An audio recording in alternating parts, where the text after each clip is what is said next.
Welcome to MC Music World. तो चलिए दोस्त, कैसे हैं आप? आशा करते हैं आप सभी अच्छे होंगे, मस्त होंगे, व्यस्त होंगे। तो फिर मैं आ चुका हूँ धीरेन्द्र सर मैथमेटिक्स चैनल पे। ये यूट्यूब पे है और फेसबुक पे धीरेन्द्र कुमार, आप दोनों पे सर्च कर सकते हैं और सब्सक्राइब कीजिए Facebook channel Dhirendra sir mathematics. तो आज हम बताने वाले हैं आप लोगों के बीच समांतर श्रेणी। समांतर श्रेणी क्या होता है और उनके पद के बारे में आज बात करेंगे। तो चलिए पहले हम बात करते हैं समांतर श्रेणी क्या है।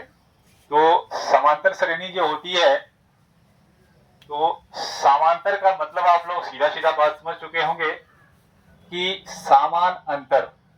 संधि विच्छेद भी अगर करते हैं तो समान प्लस अंतर करते हैं तो समांतर होता है। तो जिस पद्धति का या जिस टर्म्स का अंतर समान हो तो वो कहलाएगी एपी। जिस पदों की कंडीशन या अंतर समान हो तो उनको हम लोग क्या बोलेंगे? एपी बताएंगे। तो चलिए देखते हैं यह एपी है या नहीं। तो अभी हम इसी के साथ हम डिफाइन भी कर देंगे कि एपी क्या होती है, या तो इसको क्या बोलते हैं शॉर्टकट में एपी या अर्थमेटिक प्रोग्रेशन बोलते हैं इनको। यहाँ पहला पद 2 है, दूसरा 4 है, तीसरा 6 है और चौथा 8, पांचवा 10। इस तरह से लगातार बढ़ती हुई संख्या है। क्या यह एपी है, इनके बारे में जान रहे हैं। तो चलिए, पहला पद इसमें ए है और दूसरा पद को बोलते हैं सेकेंड पद। तो इसमें दोनों का जो अंतर चेक करेंगे तो 4 में 2 घटेंगे 2, दूसरा में पहला घटेंगे 2, फिर 6 में 4 घटेंगे 2, 8 में 6 घटाते हैं 2 और 10 में 8 घटाते हैं तो 2। तो सभी का अंतर जो है यहाँ समान है, इसलिए इसको हम लोग क्या बोलेंगे? एपी बताएंगे। तो चलिए, यह सभी का अंतर जो है इसमें समान है। सबों का अंतर क्या है? समान है, इसलिए यह क्या है? यह एक एपी है। यह एक समांतर श्रेणी है, यह एक समांतर श्रेणी है, या श्रेणी भी बोलते हैं या एपी भी कहते हैं। तो अब हम परिभाषित कर सकते हैं।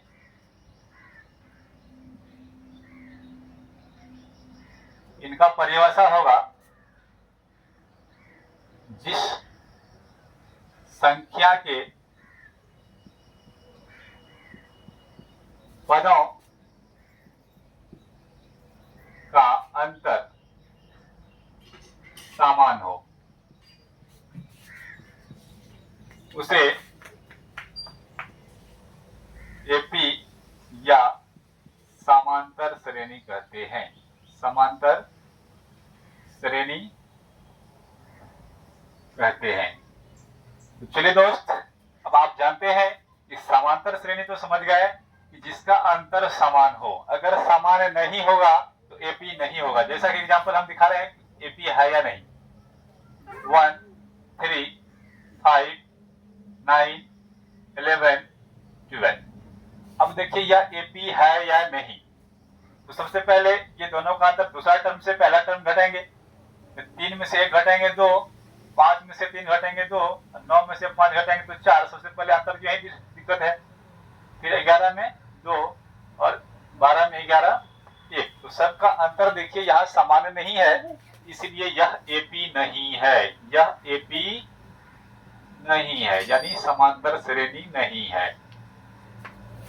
अब दूसरा कंडीशन है कि पहला पद जो होता है, इनको क्या बोलते हैं? फर्स्ट टर्म को पहला पद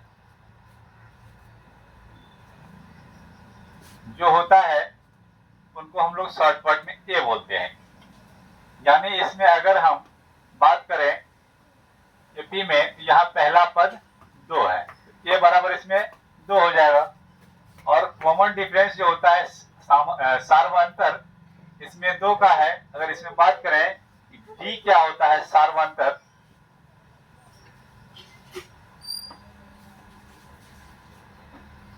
इसको बोलते हैं डी।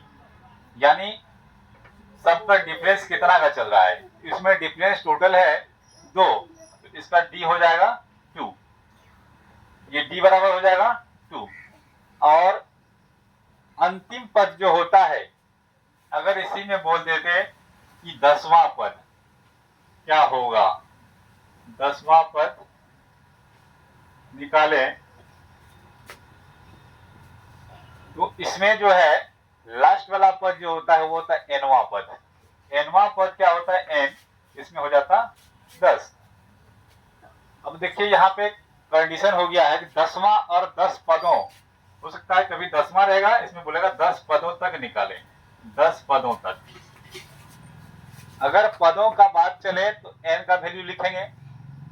अगर 10वां पद हो जाए, यहाँ पे वा लग जाए, तो ये क्या हो जाएगा, अगर ऐसा हो तो इसको हम क्या बोलेंगे n।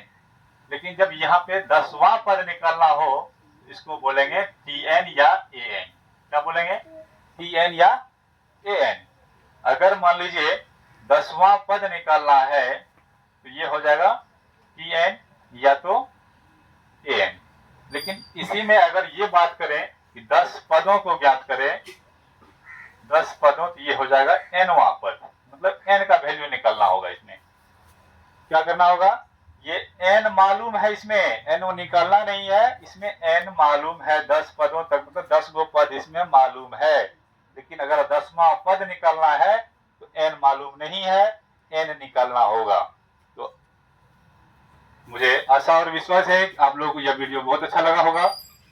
तो चलिए, आप लोग इस वीडियो से माध्यम से एपी को अच्छे तरीके से समझे होंगे कि एपी क्या होती है।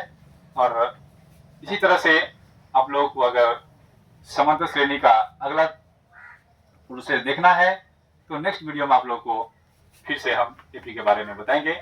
चलिए मिलते हैं नेक्स्ट वीडियो में, तब तक के लिए धन्यवाद, जय हिंद।